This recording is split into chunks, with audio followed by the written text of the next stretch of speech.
गर्मी से हिफाजत की तदाबीर। फरमाने आखिरी नबी सल्लल्लाहु अलैहि वसल्लम, जब सख्त गर्मी होती है तो बंदा कहता है ला इलाहा इल्लल्लाह, आज बड़ी गर्मी है, अल्लाहुम्मा अजिरनी मिन हर्री जहन्नम, यानी ऐ अल्लाह मुझे जहन्नम की गर्मी से पनाह दे। अल्लाह पाक दोज़ख से फरमाता है मेरा बंदा मुझसे तेरी गर्मी से पनाह मांग रहा है और मैं तुझे गवाह बनाता हूँ कि मैंने उसे तेरी गर्मी से पनाह दी। ये आशिका रसूल आजकल वाकई गर्मी की शिद्दत की लहर आ गई है, लू चल रही है। याद रखिए गर्मी को बुरा कहना बुरी बात है, क्योंकि गर्मी का गिला शिकवा करने वाला एक तरह से गर्मी को पैदा करने वाले यानी रब्बुल इज्जत की शिकायत कर रहा है। गोया कह रहा है कि देखो अल्लाह पाक ने गर्मी बढ़ा दी है, तो ये मुनासिब नहीं है। हर मौसम अल्लाह पाक की तरफ से ही होता है। मौसम की तब्दीलियाँ भी रब्बे करीम की तरफ से होती है। कभी हवा ज़ोर से चलती है, कभी रुक जाती है, कभी बारिशों का ज़ोर होता है तो कभी खुश्क साली होती है।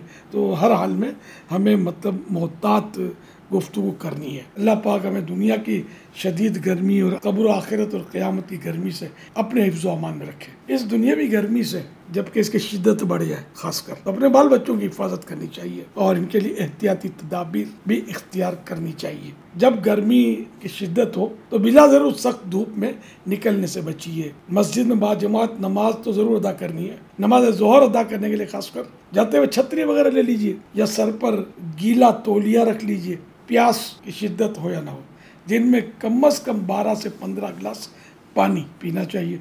और ये भी इसमें भी देखना चाहिए कि अगर काम ऐसा है कि पसीने खूब बह रहे हैं तो फिर मिकदार पानी की बढ़ानी होगी। तलिमकान घर के सेहत बख्श जूसेस इस्तेमाल कीजिए, मसलन सत्तू का शरबत, खीरे का जूस, नारियल का पानी, शहद मिला पानी, नींबू पानी और नमकीन छाछ वगैरह। गन्ने का रस भी अच्छा है, लेकिन गन्ने का रस घर में नहीं निकाला जा सकता, आमतौर पे ये बाज़ार से लेना होता है। तो जब भी गन्ने का रस लें तो ये इनसे बात करें कि बगैर बर्फ़ का वो निकालें, किसी किस्म के इसमें मिठास ना डालें। तो खालिश गन्ने का रस ये काफ़ी मुफीद है, कई बीमारियों का इसमें इलाज भी है। तो इस तरह के उम्दा जूसेस इस्तेमाल कीजिए, अपने बच्चों को पिलाइए। ऐसे फल और सब्जियां जिनकी तासीर ठंडी हो, मसलन कद्दू शरीफ, तूरी, लीमू, खीरा, सलाद, तरबूज, फलसा वगैरह वगैरह इस्तेमाल कीजिए। मुमकिन हो दिन में कम से कम 2 मरतबा और ना एक ही मरतबा नहा लीजिए, तो इंशाअल्लाह इससे पसीने की बदबू भी दूर होगी, बदन को भी ठंडक मिलेगी। फास्ट फूड और गर्म तासीर वाली